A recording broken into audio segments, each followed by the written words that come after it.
And now, the SleepHawk Worldwide Podcast. Here are your hosts, Brandon Staton and Tyler Hansbrough.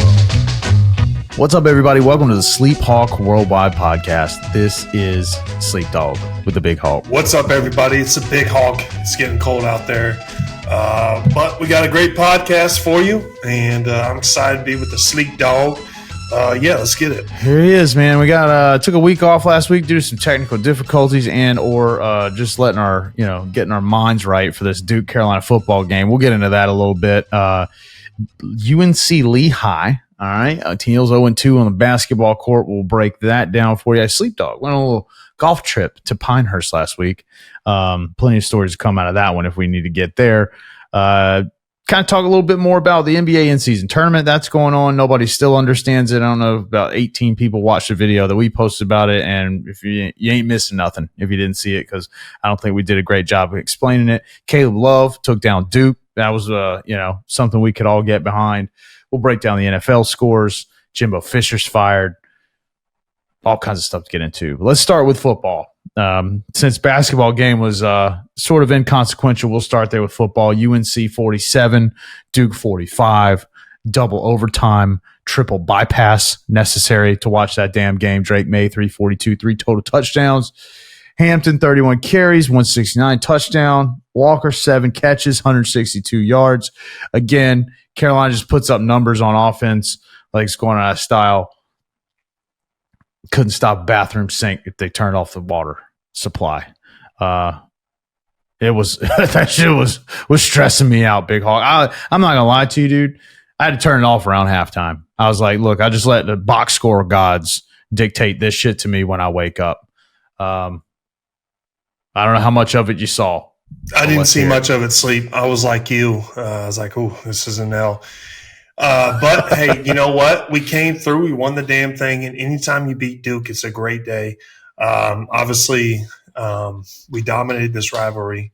And I got a lot of joy out of it because a lot of Duke fans thought they had it in the bag and started prematurely celebrating and came back to haunt them. They proved us wrong, UNC football. They pulled through. They got the dub, so I'm happy for them. It's another win. Drake continues to play well. But it's a step in the right direction, and we got a monster one coming up in Clemson. Great opportunity to get some more momentum, but it was a good win for the Tar Heels. Yeah, I feel like I'm kind of piling it on. I'm not intending to knock the team for winning the game because that's what you came there to do. It's a rivalry game. Duke's a good team this year. I'm just saying it's stressful. That's where I'm coming from, right? 8-2. We back it up, and we were talking about this a couple weeks ago. You asked us Carolina fans at the beginning of the season, will you take 8-2 right now? I think it would be silly to say no. Of course, those two really haunt us. You got to have Louisville's got to lose in order for us to have a shot at ACC championship. Florida State looks like they just buzzsaw anybody that gets in front of them anyway. Louisville looks pretty good too. But yeah, I mean, you hung on, you did what you had to do. I mean, offense is just putting up numbers. Like you said, Drake Maye is still, they said on the telecast, I think West Durham was on the telecast, if I remember right, because I think it was an ACC network game, that there's all kinds of NFL scouts at that game for whatever reason. They said more than they'd seen in a long time. So, everybody's out there looking at Drake. I think the pick that he threw, if I recall correctly, it was a bad one. It was kind of like, what are you doing, dude? But nonetheless, like we said, time and time again, makes a mistake, turns around, and it's unflappable. Didn't bother him. Looked like early that we were just going to blow the doors off of Duke. I mean, we were just at will getting chunk plays, 10 yards to carry, piling up points. And then, for whatever reason, that one pick, that's what happened is I can't remember who caught a fair catch on the goal line on kickoff, dropped it, and then by rule, that means the ball's down there. Which, of course, he dropped it on the 1 yard line.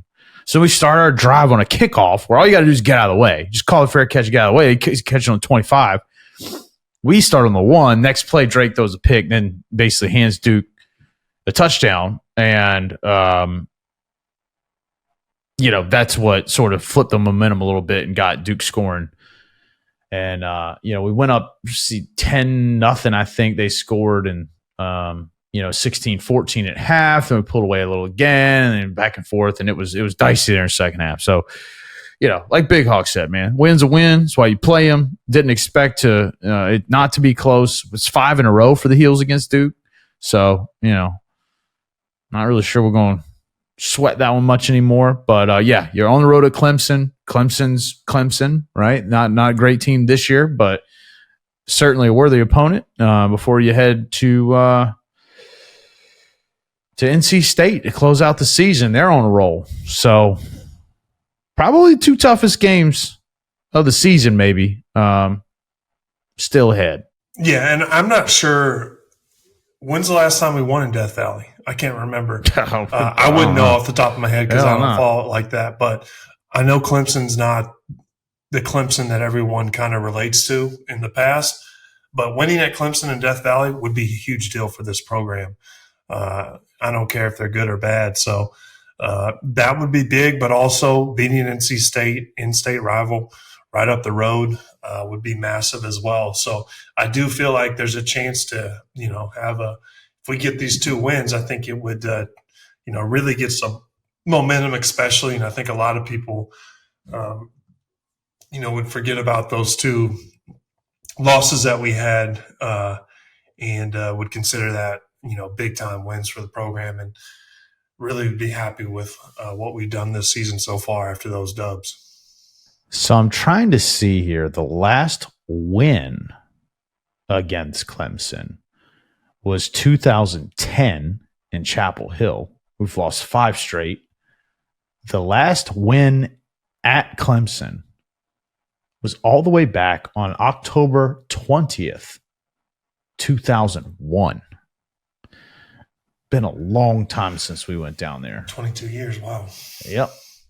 And that was Mac was still here then, I think. Maybe that was Torbush. RIP. That's 23 years-ish. 22 years by my count. So, it's got a recap on it. Let's see what that says. Digging in here, guys. A recap. 38-3 at Clemson. Oh, boy. I pulled up a picture. It's Julius Peppers shot on a 2 megapixel camera. Good grief. Let's see. Final stats. Let's see who is. Julius Peppers. That makes sense. That's the last time we won that. Here's the box score. Wow. Dude, this thing is like old. Ronald Curry. Darian Durant. Wow. Doesn't say who the we've had some pretty good pros at UNC football. Lawrence, yeah. Lawrence Taylor, one of the greats. Julius Peppers, one of the greats. It is kind of surprising how good some of these pros have been that have come through the program. Yeah, this is back when the box score was like, it was a noon kickoff too. Yeah, this is back when the box score was like, here's like the bare bones. We're not even getting anybody's first names. We were 5-3 that year. Clemson was 4-2, so they must not have been that good. But yeah, so anyway, a big game for the Heels. I mean, and that's the thing here is, Hampton looks like whatever was it, Doak Walker Award winner. Tez Walker looks like a second round pick. I mean, that guy is unstoppable. Drake's definitely top. I mean, there's some great quarterbacks out there. Seems like a great quarterback in NFL quarterback draft class. I get it. We're Carolina fans. I'm going to tell you all day long, I'll take Drake Maye number 1 no matter what. I mean, I don't care if I got unless I've got Pat Mahomes, I'm the Kansas City Chiefs. I don't know, or maybe a couple other teams, right? I don't think I'm passing on Drake Maye. I mean, even if I got here's the thing. I honestly think if I got a great quarterback that's more than 25, I'm probably drafting Drake Maye and sitting him in. Now it's interesting because Drake's a older. Well, I guess he'll be redshirt So he could stay another year. Anyway, so I'm at least I'm of the mindset in the NFL that these guys run the starters out there, the rookies out there to start too soon. Right, you look at Aaron Rodgers and some of these other guys that had to wait in the wings a little bit. Tom Brady. I'm saying, hey man, if I got Mahomes, I don't know how old Mahomes is. I'm probably gonna sit on Mahomes. If I got Joe Burrow, I'm riding with Joe Burrow. If I got Herbert, right, I'm just trying to think of the number of quarterbacks. If I got Fields, right, but there ain't a whole lot of other guys. Lamar Jackson, maybe Tua. So call it 8 teams in the NFL that I wouldn't draft Drake Maye if that guy was my quarterback. But there's a lot of guys out there that I'd take Drake Maye anyway, right? And just if I feel like I got a guy, I just leave him in the spot and then, let Drake be the backup for a few years. Or sit his ass back there, and if somebody put some heat on some of these guys that are walking the line and a little mediocre, I don't know, man. I don't know what you could look at Drake Maye and not see one top 3, top 1, top 2, top 3 NFL quarterback pick. No, I've said it all the way. I think Drake's one of these top NFL prospects out there that you have to draft. He's one of these rare breeds that quarterback could be your franchise quarterback for a while. But you make a good point that I think a lot of teams do roll out a lot of top picks, especially at the quarterback position, too early. And they ruin their confidence. They get banged up a little bit. But also, Pat Mahomes didn't start right away. He sat out for a year. Right. Mm-hmm. And he didn't sit out behind a great player. He sat out behind a pretty solid quarterback. And then came on and do his thing. So there's nothing wrong with sitting out a year, waiting and learning and getting better, make a smoother transition for you when you do get the opportunity. Maybe Mitch's career would have been totally different if he would have, been in a better organization, had a veteran quarterback, and also had a better coach. Matt Nagy was not a good coach. And I think that really been well documented. Yeah, I do not think that helped Mitch. And I still, I think if he would have maybe gone a different route, I think Mitch had a lot of talent, had the arm strength, was extremely athletic.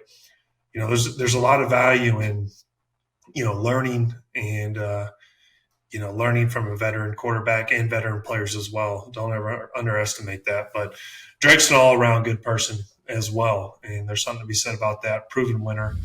So I don't know what there is not to like about Drake. So I would definitely take him. Yeah, agreed. And that's the whole thing too. You've got the you've got the whole football IQ element of it too. And that's the biggest thing. The Wonderlic or whatever you want to score it. I just had a list of. God, we should take that just to see what normal Joe's would. Oh God, I wonder if I could take that, dude. I wonder if you can. I'm sure you can just download it online, and it's supposed to be the real one, and it's can you spell ice cream sandwich? It's just making shit up. So here's a list. It's not a complete list. It's just a quick Google of, but I've glanced at it, and it's all the active. It's 24 active QBs and their ages. So. It's interesting because there's a lot of good quarterbacks, but then there's a lot of question marks, right? Pat Mahomes, 28 years old, ain't taking Drake Maye if I'm the Kansas City Chiefs. Spend my money on elsewhere. Josh Allen, Buffalo Bills, he's 27. Probably not taking Drake Maye if I got Josh Allen. Justin Herbert's 25. Probably not taking anybody else. Tannehill, no brainer. Derek Carr, no brainer. There's Tom Brady on the list. I still probably might run Tom Brady out there on some of these teams. Trevor Lawrence, same, probably ain't taking him. Tua, probably. Those guys are all young. Then you got Lamar Jackson, 26. You got Deshaun Watson. I'd probably draft. Well, you can't because you got too much money wrapped up in him. Joe Burrow.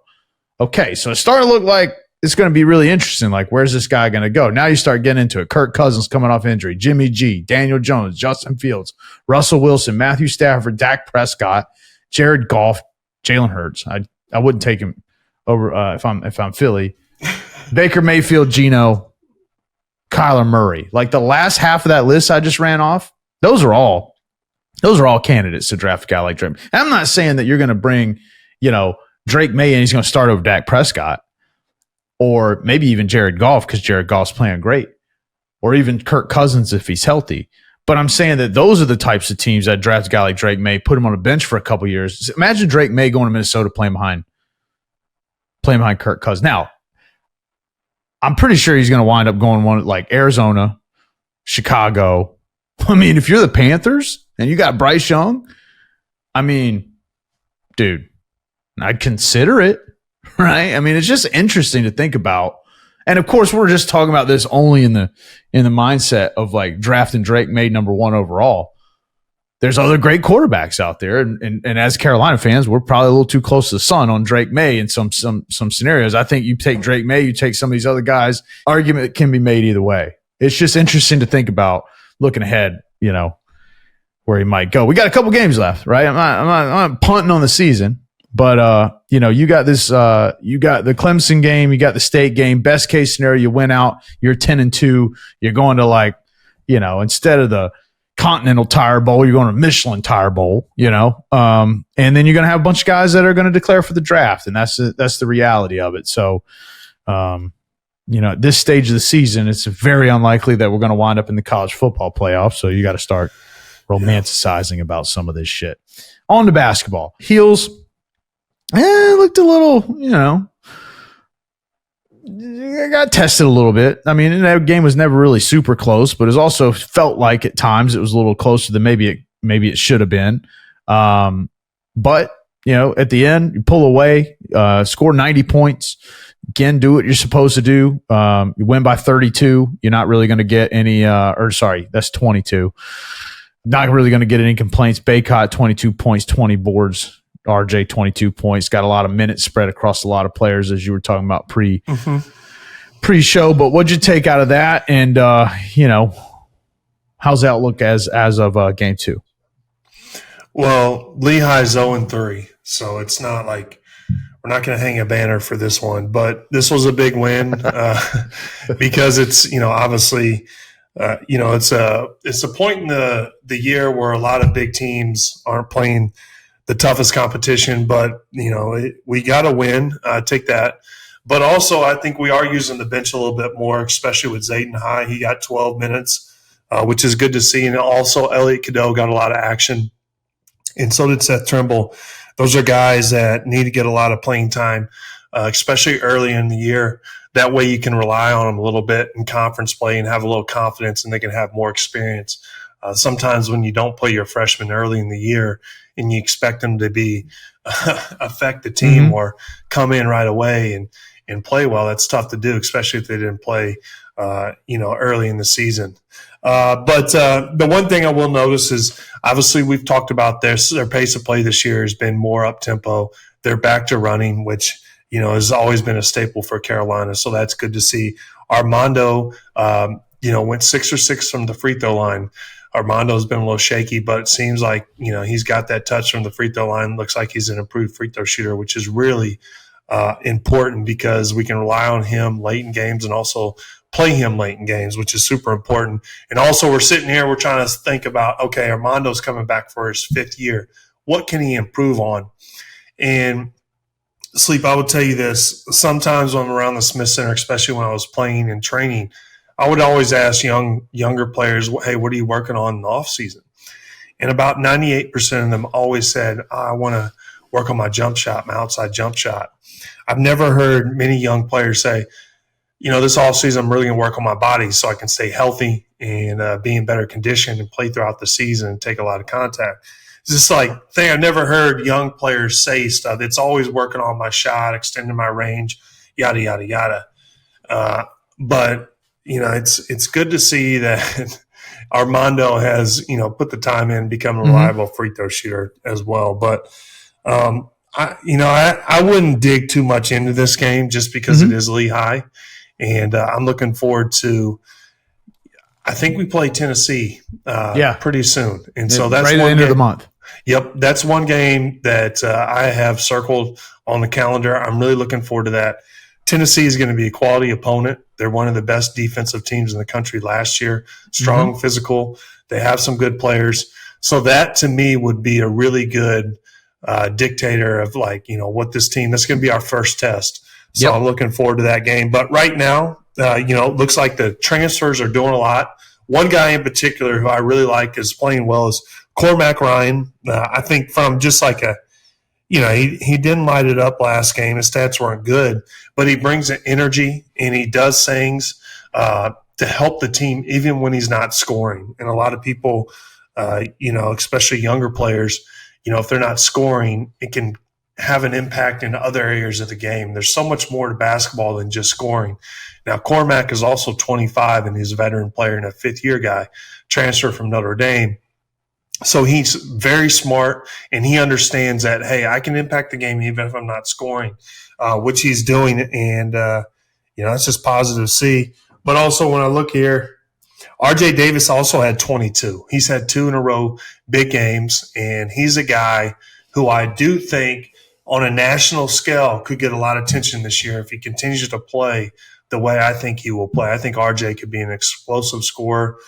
So I'm expecting big things for him. And Harrison Ingram is another guy, transfer from Stanford, who's had 2 quality games. And he's one of those guys you can play him at the 2, 3, 4, and possibly sometimes at the 5 if Armando's in foul trouble and needs a little break. That's another guy who's been extremely important for us. Yeah, I think everything you just said is right. I think we're going to find out who this team is by Christmas, because you mentioned Tennessee, and after Tennessee, you got Florida State, and after Florida State, you got UConn, and after UConn, you got Kentucky, right? So, I mean, you got 4 just stalwart, you know, I was going to say non-conference. Florida State's not ranked; those other 3 are, but Florida State's been playing great for a long time, and it's your first real conference game, right? And you know, you're starting to get to that point where I guess I'm so old now, I don't remember when damn fall break, winter break, exam break, you know, I don't remember when any of that shit is. But I mean, starting with you know, Tennessee coming off of Thanksgiving, and these other games, you know, UConn, Florida State, UConn, and Kentucky rolling up into Christmas, you know, you're going to see, I guess, you know, theoretically, I'm saying this like I got any idea, but just how committed the team is, right? Because I would imagine, and I'm curious to get your thoughts on this, is I've always wondered, always felt like, hey, it's got to be hard. And the same thing, like to kind of go back to the Virginia game, right? It's got to kind of be hard as a student to get up for these games during a period where your routine's kind of off. I almost feel like, hey, man, if you're going to class and you're in the middle of, you know, the schedule and all that sort of stuff, like everything's so regimented that your body just is sort of on autopilot. And I would imagine that if I'm, you know, 18, 19, even 20, even early 20s playing basketball, like free time is kind of your enemy if you're trying to keep the ship sailing in a college basketball team with a lot on the line. So, you know, I'm curious to get your thoughts on that. You're coming through this period where, you know, everything's slowing down outside basketball. You know, how do you stay focused? One thing, you know, during the holidays, sometimes you know, when you don't have a lot going on, a lot of the students are, you know, it's kind of Chapel Hill is kind of like a ghost town in a lot of ways. So, you know, for me, it was a time to work on my body, and also I would say when the games do happen, the energy's not as, you know, the students aren't there. It is a little dead period. And so it's hard to get up for those games at times, but also you have a lot of family, you're traveling back home, you're trying to do that. But you know, it is a challenge at times, but you got to find ways to stay focused. For me, you know, I was always one of those guys that, you know, when we didn't have classes where we all were on break, I would go in and lift more. You know, I had a regiment where, hey, this is more of an opportunity for me to work on my body and get in there with the strength coach, who's one of my good friends, Jonas. So we kind of always had that routine. And so especially when we were on break. So that's one way I kind of stayed focused, but also made sure that I got in bed at a decent time.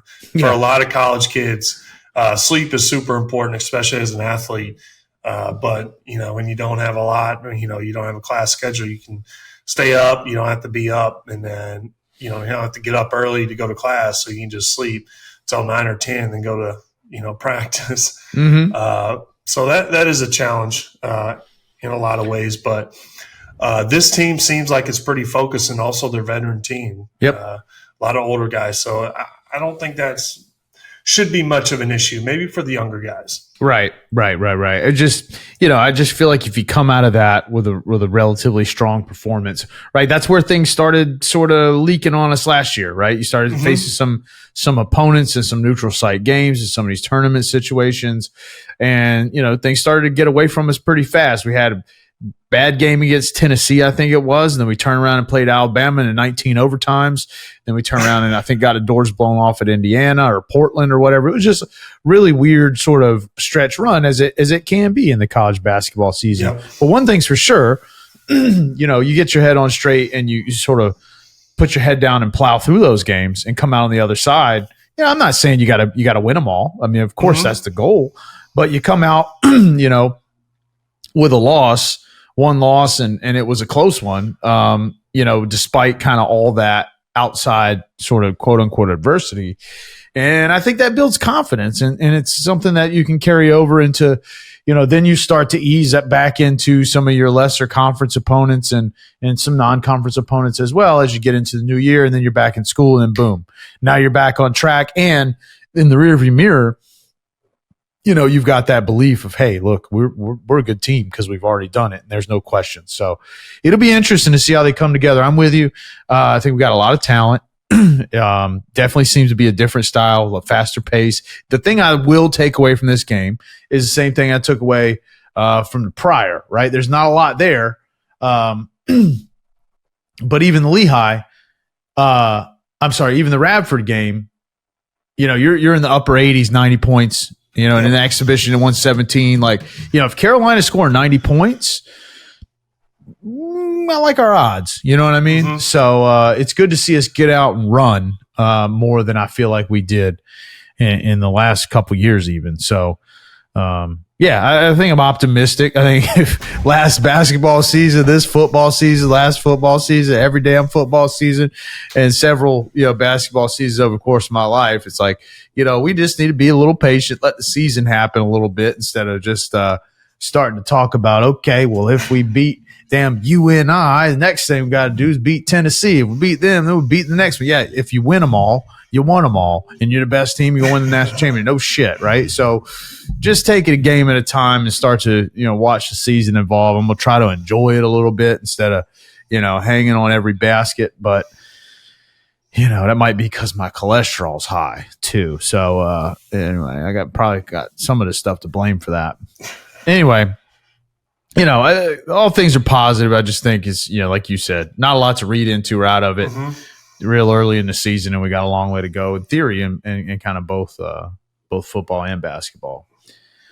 But we'll segue in old Caleb, man. Speaking of Carolina basketball, we got Duke Carolina or Duke Arizona matchup. Caleb put the dagger in him, really from the free throw line in that one. But I watched a good amount of that, and it was good to see Caleb come back to Cameron Indoor, win again, and just had nothing but good things to say about Carolina, man. I don't know. Caleb, misunderstood isn't what I'm looking for in terms of like the sentiment that seemed to be surrounding him. I don't know. I've always liked him, thought he's a great player, thought he did a lot for the school, for the program, that shot over Duke and sort of just the damn tear he went on there for a little while in that run. I've never forgotten, when he could have gone and he stayed. Last year was tough for everybody, but I think a lot of people forgot that, he made the decision amid some, naysayers from the fan base and from all over the place, and he came back anyway. And then, obviously things didn't go that great last year, and then he transferred out, and then he has a great game against Duke and then at Arizona. And what does he do? Somebody asked him a question. That answer could have come 1,000 different ways. And I thought it was notable how he responded, that his time here was such a positive for him. And I don't know, man. I've always liked him, and I like him a hell of a lot more after that. And I want to say this, and it's not even just because he said something positive about UNC.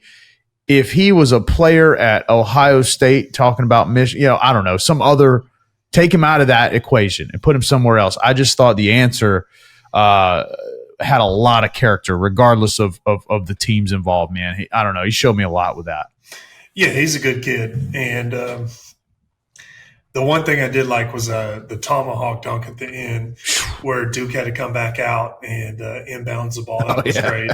He was also waving at the fans in Cameron as he was walking out. But no, the one thing I watched the game, it looked like he was playing with a ton of passion. And also he is playing hard. His body language was great. Looks like he's in a great place. So I'm happy for him. And, I think he'll have a pretty good year. He's a heck of a player. So I want the best for Caleb. And I definitely enjoyed his time at UNC. Despite what a lot of people thought last year, I thought he took a lot of unnecessary blame for a bad season. But arguably hit the biggest shot in Carolina history.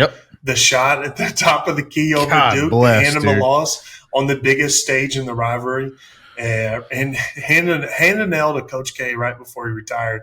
That will always be something special. And I think every Carolina fan thanks Caleb for that. And that was a lot of fun when we smacked him in New Orleans. That was great sleep. But, Caleb, looks like he's doing well, and I'm happy for him. Dude, as long as I live, I don't know that, that night's in my top 10. And I don't know anything's going to come along and they'll knock out of top 10. I mean, you got some life issues, child, marriage, and, maybe multiple kids or something, But that one there was, that's when you knew it everywhere, no matter where you were, where you're watching the game. If you're a Carolina fan, you're like, this changes everything. So, good on him, man. I hope he has a great season, and he does. You're right. It seems to be fitting in great down there, and good for him, because remember, then there was the talk where didn't he commit at, was it Missouri? He committed to Michigan. Sorry, and then left Michigan, and there was all this talk and blah blah blah, and there's, I don't necessarily know that everybody knew all the details of any of that stuff along the way. So I just hope he gets a chance to play, and I hope he gets a chance to, showcase his ability. Man, he's got a very NBA type body, NBA type game, and I think, hell, Leaky Black just played for the Hornets the other night. You're trying to tell me Caleb Love can't go to the NBA? So, Leaky checked in with about 80. They were down 80 with 4 minutes to go. But, he's on the roster. He's on the NBA roster on a two-way contract. And you just don't know about stuff like that. Is Leaky Black going to play in the NBA for 10 years? Probably not. But he's achieved a dream. And he's probably going to get some looks overseas and get to, have a really long, successful career playing basketball. So there's nothing wrong with that. So, he'll hope all the same stuff for Caleb. I think he's obviously got immense talent and probably plenty of prospects at the NBA level. And I think with a good season, he could be a late first-round pick probably. With a great, who knows? I think he could. Something could awaken, and he could be, I don't necessarily need to really go off to be a lottery pick, but I think he'd be a late first-round pick. He could be a second-round pick and a guy that, sticks for a long time. Danny Green was a second-round pick. So yeah, I don't know, dude. I'm going on and on about Caleb. I just love that kid. I hope he does great. Yep, he's a great kid. He's going to have a good year, and we'll see what happens after that. Anything. Speaking of not knowing what's happening, we tried to break down the NBA in-season tournament, guys. If you follow anything about the NBA, all these players don't even know how it works. The only one that, I saw a video yesterday of Steph Curry. I actually explained it in pretty simple terms. Of which I can't repeat. I could not digest what he said and regurgitate it. Me and Tyler sat down here for an hour, and we're like, yeah, no, we got it. We understand. And then we try to start talking about it. And we're like, well, damn, maybe. It's like the game, the shit they put on the Jumbotron where they hide the ping pong ball under whatever the Coca-Cola cup or whoever's sponsoring. They just, at first you got it and they stop them and everybody starts cheering. And then they're gotcha, and start moving them off fast. And hell, I don't know how the hell anybody knows where that damn ping pong ball is, but it sure does seem like everybody in the stadium knows except me, and that's kind of how I feel about the in-season tournament. All I know is I felt like I knew it going in, and now I'm just like, well, just let me know who's up when the when the time comes when they're in Vegas. But the courts are cool. The games are meaningful. I don't know, dude. I've been watching a ton of NBA in-season tournament. I couldn't tell you who's in the lead. I couldn't tell you who's not. Essentially 6 teams from each group with the best record are going to go on to the, to the elimination of the finals and along 2 wild cards. And those are to be determined sort of toward the end of the month. But biggest storyline NBA-wise, and you can get back into this in a second if you want to, Big Hawk. Biggest storyline to me is that the Clippers, since they traded for James Harden, are 0-4, and Tyrese Maxey just went for 50 last night. Dude, the 76ers look legit, and the Clippers don't, dude. They look bad. So, I don't know, man. It's some interesting stuff going on. Told you the Rockets were good. They just beat Denver last night. Told you OKC was good. They're smoking people. A lot of good teams out there, man. A lot of good young players getting some big time minutes. Yeah, and also Damian Lillard's really Bucks playing are well struggling. for the Bucks. Yeah, but they're going to figure it out, Sleep. I know they're struggling, but they're going to figure it out. Believe me, he's put up some big nights. But I will say this right now. Nick Nurse for the 76ers is a great coach. I actually played for him in Toronto. Very good offensive coach, winner. And so he's really figuring out that team. And especially Tyrese Maxey, we said it before the season started. The kid can hoop. Yep. So keep your eyes on him. But James Harden to the Clippers, obviously they're not adjusting well, and a lot of people have gone south over the years on actually Westbrook and James Harden. So it's going to be interesting to see what goes on with the Clippers because they do have some talent, but also their talent is a little bit older and a little bit aging, especially with Westbrook and Harden. And Paul George hasn't quite been healthy the past couple of years, even though he's extremely talented and he's a great player. But also they also have Kawhi. Now, Kawhi, same situation. Hasn't been Kawhi that we think of with the Spurs, dealing with some injuries. And, there's some other things going on. The team chemistry looks like it could be a little bit off, but hopefully the Clippers can figure it out because they could be an electric team. They just haven't. Do you think they make a turnaround is my question to you, Sleep. But also I will say this. I do think they make a turnaround, and I think they become a good team. I don't think they're going to be good enough to come out of the West or be a true contender. But I do think that James Harden's going to have to take a step back from traditionally what his role has been for teams. And during the press conference, he said, "I'm not a system player. I am the system." To me, that was like, come on, man, you're getting older. You haven't really been, a proven winner by yourself. I think you need to adjust your playing style to help accommodate other great players in order for your team to win. It's just, do you think James Harden is willing to accept that role? Dude, I'm going to tell you what I think. No answer. Based on what I've seen, okay, and by no means am I Brian Windhorst, Stephen A. Smith, or whoever NBA guru you want to talk about, but I watch a lot of NBA. And I'm going to tell you right now, I don't think Clippers are making the playoffs. Now, they might make the play-in, okay? But I'm sitting here looking at the standings. Standings don't mean anything. Like last year, I'm pretty sure the Utah Jazz had the best record in the NBA, and I don't think I don't know if they won another game after that happened. The only teams behind them are the Trailblazers, Spurs, Jazz, and the Grizzlies are 2-8. But the Grizzlies don't have John Morant, and they've had other injuries. They didn't have Steven Adams. I think Jared Jackson Jr. has been out a little bit. But the Suns are 4-6. They ain't even started. They haven't even played. The 3 of their guys haven't even played together yet. Pelicans are still, I think, without a couple. They've had some injuries. They don't have Trey Murphy. Herb Jones just went down. They're a good team. The Lakers are, sort of getting a slow start. The Kings are ahead of them without De'Aaron Fox, right? And I'm saying the Clippers are losing games with their guys. And these guys ahead of them, I mean, the Warriors kind of look like trash, but the Thunder, the Rockets, the Wolves, the Mavericks, the Nuggets, those are good teams. Yeah. Well, the Rockets, all right, maybe not. I'm telling you, the Rockets are a little better than I think people realize. Rockets might be this year's Jazz, right? I'm not saying they can do it all year long. No one. That's the other thing here. And I was thinking about this before we came on. You've got the new load management thing. I can't remember who I saw the other day that was resting. But, so you kind of take that out of the equation a little bit. The injury stuff really hasn't even started to happen yet. You got some sprained ankles and shit, right? Like I think Fox had a sprained ankle. A few other guys have gone down. Cam Thomas, one of the guys I like, man, he's blowing up. And then he sprained his ankle 2 weeks. He's out. But you haven't had any season enders and any of that sort of stuff yet. I mean, unfortunately, that's inevitable. So that's going to sort of be the great equalizer with some of these teams like the Rockets that are kind of thin. But, I haven't seen anything from the Clippers yet that suggests to me that, they got Kawhi Leonard, who's a MVP and an NBA two-time champion. They got Paul George, who's a fucking like 10, 12-time All-Star. James Harden's an MVP. Russell Westbrook's been an MVP. I get these guys are getting older, but they've lost 5 straight, dude.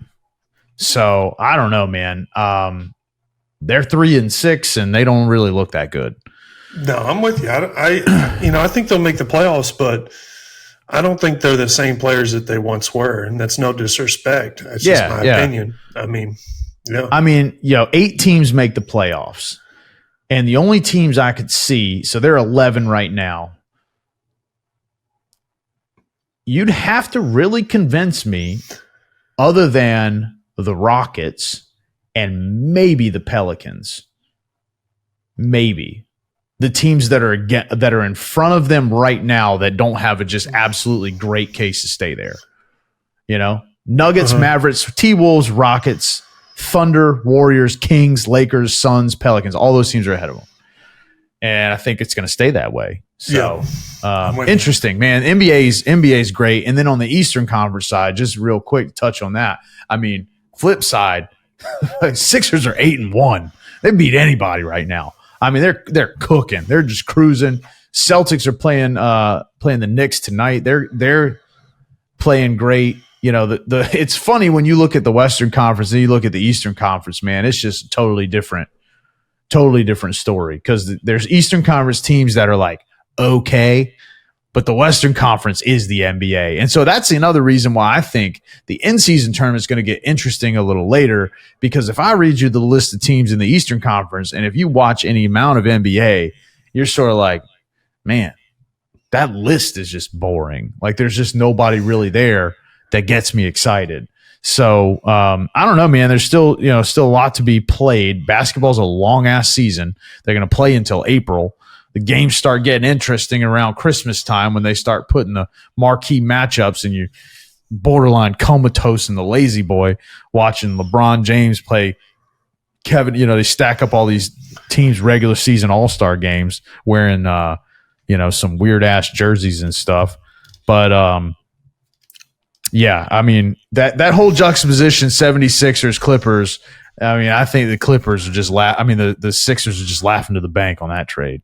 Yeah, I think the Sixers got a pretty good deal on that one. But also, you look at the East, I'll tell you what, the Pacers are kind of surprising some people. And if you haven't watched Tyrese Halliburton play, you've got to go check him out. This guy is fun to watch.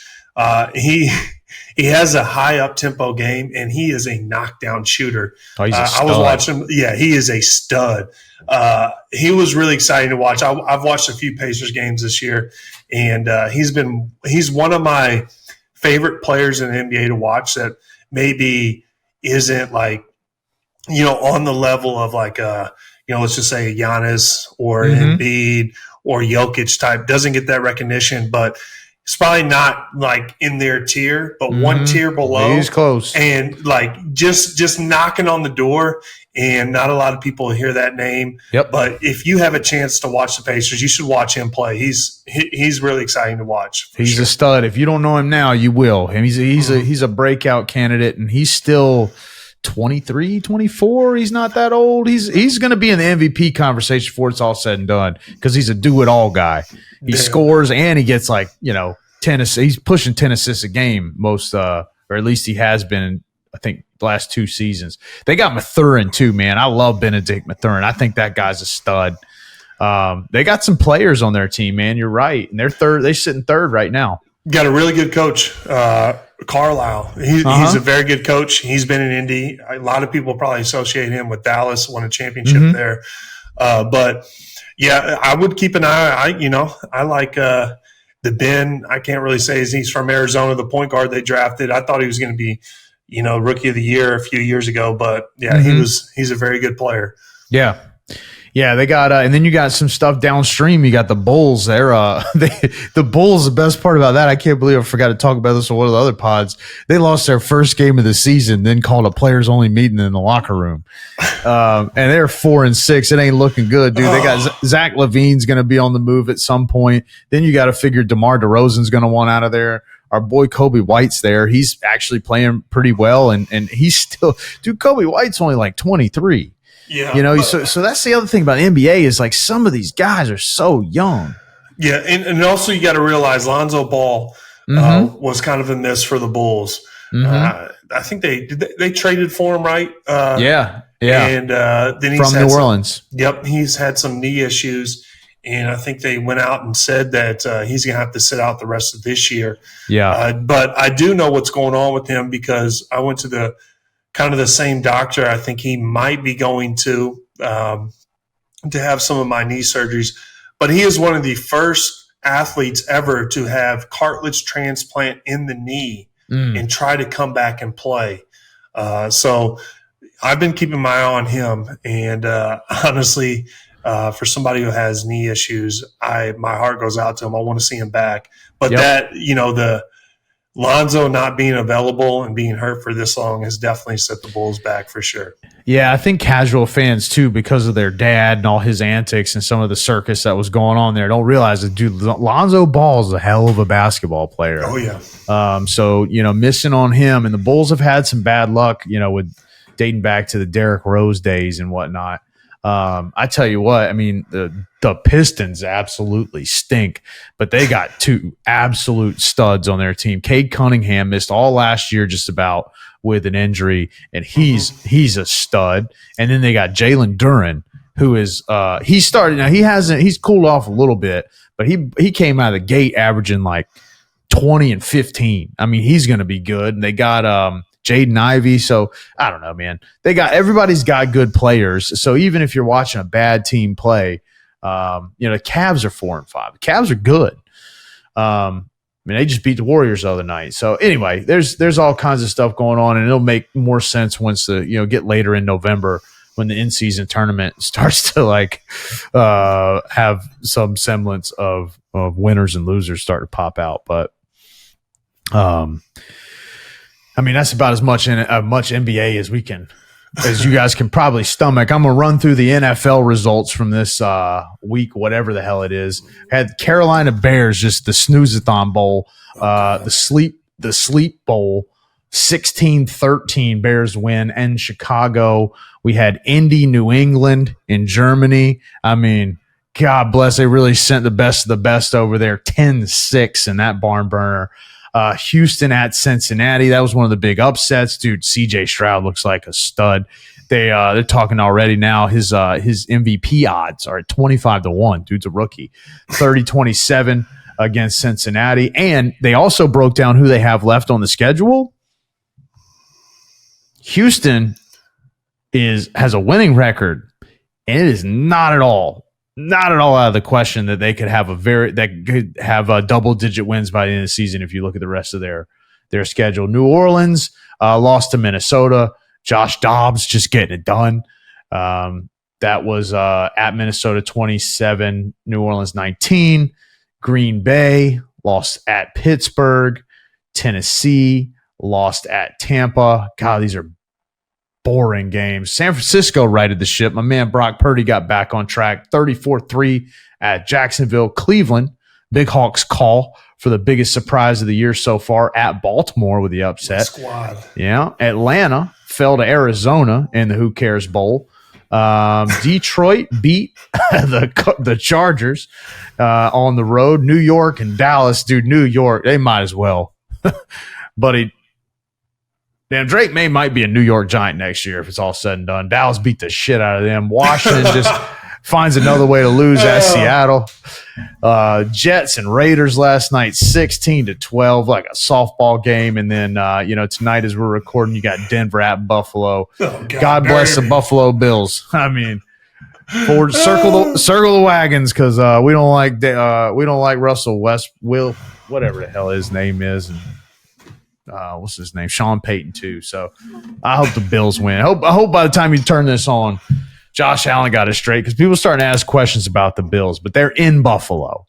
I would say it's cold there, but pretty cold in Denver this time of year too. We had like a foot of snow last year. So anyway, there's your NFL rundown courtesy of SleepHawk Worldwide. We're going to end on this. I went to Pinehurst over the weekend. Okay, got the U.S. Open. By the way, we need a sponsor to get us a U.S. Open. Access to the tent for the U.S. Open Pinehurst #2 this year. Dude, so I played Pine Needles. No, I played Mid Pines, Southern Pines, Pine Needles. All right. Guys, I haven't golfed. I finally sort of I didn't quit golfing, but I just had to come to the realization that this shit is just too much for me, man. Like, I can't go out there. I'm too competitive, man. I ain't good enough. Oh, shit. And, guys, I went out there and I said, you know what? If I'm going to be out here, I'm going to walk it. You know what I mean? The first day, Thursday was beautiful. Oh, no. Beautiful.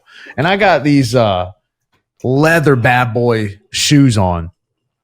And by I don't know, about 11th, 12th hole, dude, I'm damn near on all fours trying to climb up the bank to my ball. And I'm 300 over par, dude. I'm hitting balls left, right, all over the place. I walked 50,000 steps on Thursday, right? So then I wake up and, you got these blisters on your heels and your damn calves are tighter than a snare drum the next day. I mean, I wake up and I thought they were going to have to airlift me to the course. And I'm trying to, whatever stretching and you're trying to do. And then, first 3 or 4 holes, and I'm like, dude, at this point, I'm stubborn too. So I'm walking. I walk every single day, carried my bag. And I'm just out there like a emperor penguin on the second day, just waddling around. And, dude, blisters just, at Southern Pines, which is pretty hilly. And I'm just triple. I mean, I have more triples than Steph Curry on the second day.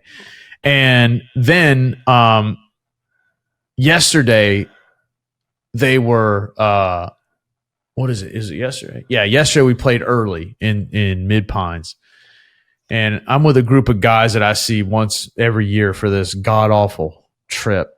And they're like, hey, man, you want to grab lunch after this? I said, dude, I can't get out of this town fast enough. I'm so sick of playing golf. And I'm left-handed, so I can't sell my clubs. Yeah, dude. I know you hadn't been playing much golf lately, Big Hawk. There was and this is the fucked up thing about golf, right? Is there was a window in this misery, right? Where I'm like, yeah, man, I can get back into this. Oh, yeah. I bogeyed. I damn sure didn't birdie anything. I bogeyed 6 straight holes on Southern Pines to end my round. Mm-hmm. 6 straight bogeys for me might as well as 6 straight eagles the way I was playing.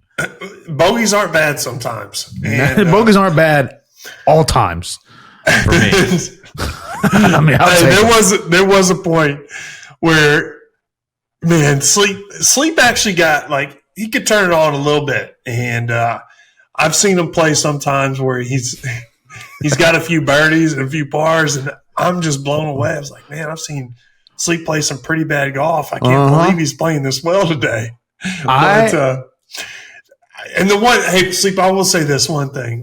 Sometimes it's amazing when you're playing a bad round. And I'm not saying it's you, but I'm not saying it's not you.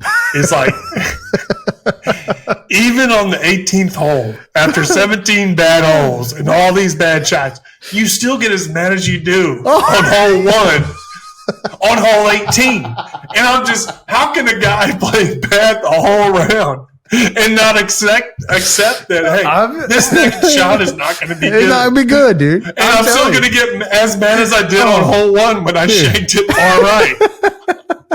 Man, look, man, I got it. I think any of the guys there this time would give me credit for that because I've finally had to like medicate myself and just realize like, look, dude, just chill, just relax. It ain't gonna be fun. You ain't here to have fun. You're here to just like be miserable. Just remind yourself why you don't play and why everything else, you know.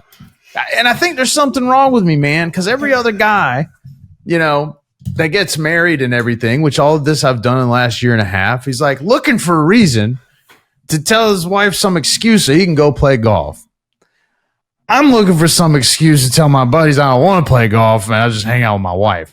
And I mean, I got on that trip and after that first night, I was like, I just want to go home, man. This shit sucks.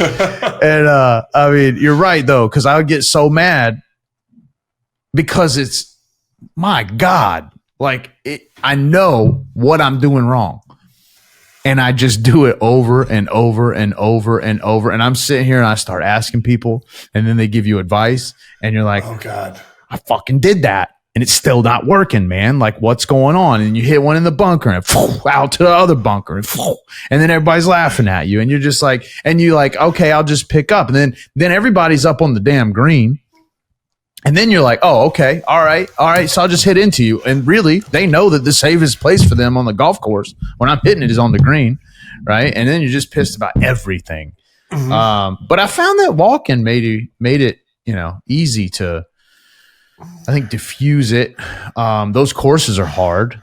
I had, and my thing is, it's never my fault. When I'm playing golf, dude, it ain't never my fault. I'm the worst golfer on planet Earth, and if I'm like, why'd my ball have to land there? Well, sleep, it's in the damn woods. Like 9 times out of 10, you're going to get a bad lie in there. You know, you might be under the tree in the forest, you know? And then it's like, oh, but because I'm left-handed, like I couldn't be right-handed like everybody else. Now my backswing is affected by the pine tree here. And they're like, well, even if it wasn't, buddy, you're just going to be right back over here. So what, you know, and sometimes you just have to kind of be real with yourself. And sleep, here's the thing about golf, and we all do this. You're golfing with your boys. You want to have a good round. You get up, you know, you might stretch a little bit at the house before you head there. I've never seen a cheetah stretch. Well, for me. And then on the ride over there, you're like, oh, I'm going low today. Feeling good today. Yeah. Oh, you're feeling good. Yeah. Got the bad ones out yesterday. Yeah. Oh, yeah. You're feeling good. You're a little competitive. And you start, you know, I've never seen anything, what you do on the practice range translate to the actual golf course.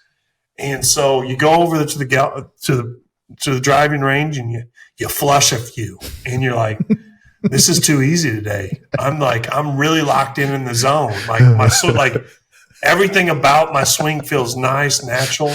And then you get to the first hole and you just ground ball to third. Everybody's watching you and you don't know what you did. You grip the club just a little bit harder and you're going to rev, I'm really let into this. And you got your one friend that tells you this is a birdie hole. Go after it. Yeah. This one's wide open. Just swing as hard as you can. Hey, just don't go right. Oh, God. And you just shank it 10 feet to right to the pond. And that's one of my pet peeves. And this is the Camp Sexton. When you drive up to the hole, this is a birdable hole. And I'm like, Cam, I had 4 quad bogeys before we got up here. You think this is birdable for me? Buddy, I got an abacus on my golf cart trying to keep track of my score, dude. And that's the other thing. There's a couple rules. So any of you bad golfers out here, there's a couple rules I've adopted that have really helped me. If I lose track of the score, first of all, let me back up a second. What I started doing, Big Hawk, driving range, 1 shot. I go out to the driving range, I hit 1 shot. If it's bad, I tell myself, at least I got that out of here. If it's good, I'm like, I'm dialed in. Fuck it, dude. It doesn't matter if I hit 1,000 good shots, 1,000 bad shots, or some mixture of the whole thing. I go out there, I take 1 swing on the driving range. And I spend the rest of my time on the putting green because that's the one thing I can kind of control if, by the grace of God, I ever get there. Okay, and it helped 0 in Pinehurst. Every putt I hit was for like double bogey instead of triple. It finally just carded triples after you're like, all right, dude, you're out of this hole. And then everybody around me wants to bet. They're like, oh, no, play like bet. I'm like, you guys made the bet. I told you. They told me I was sandbagging at 18 handicap. I'm like, buddy, sandbagging? I'm like doing everybody here a favor. I'm a 48 handicap right now. And guys, the other thing is, and this is the part I got to give myself credit here. Like, I have played good golf in my life. You know what I mean? Like, I've been good. I've shot at 81 from the tips. Okay. I shot 81 on every 9 at this place. All right. One shot on the driving range. And then once I can't keep score in my head anymore, I quit keeping score. I don't give a shit if you're betting. I don't bet on it. I don't do any of this stuff. If I don't know where I am relative to par in my head, I'm playing for hole-in-ones and just knock the ever-loving piss out of the ball on straight par 4s and 5s. And that's how I deal with it, man. I got $5,000 worth of golf clubs. And, dude, I show up at the course and everybody's like, dude, is he on tour? So I dress like I'm damn, a little short, I dress like I'm good. Like, hey man, I'm coming out here to light everybody up. And then all I got to do is try to get one down the fairway off the first tee so nobody knows the real me, God bless. I hate golf. I will play anytime anybody asks me. I will play and I'll go out to it like a kid on Christmas. And 10 minutes later, I'm ready to Oh, I'm with you, Sleep. I love the course meltdowns. A lot of things I could say right now that I ain't allowed to say on a podcast because even though I drop F-bomb every now and then, it goes dark places on the golf course. Okay? Oh, yeah. God bless America. But, hey, I made it. Then I had to come home and rip those Band-Aids off, literally. And it was, I've been waddling around ever since. It took me 3 weeks to heal emotionally, physically, mentally. Oh, God. But anyway, you got anything else, Big Hawk? Stay safe. God bless America. Get your crab cakes. Stay safe. Order them for Christmas. Bring your family in with Thanksgiving and stuff, man. Just, order crab cakes. That's what we should have done. We're making chili and going to see Napoleon.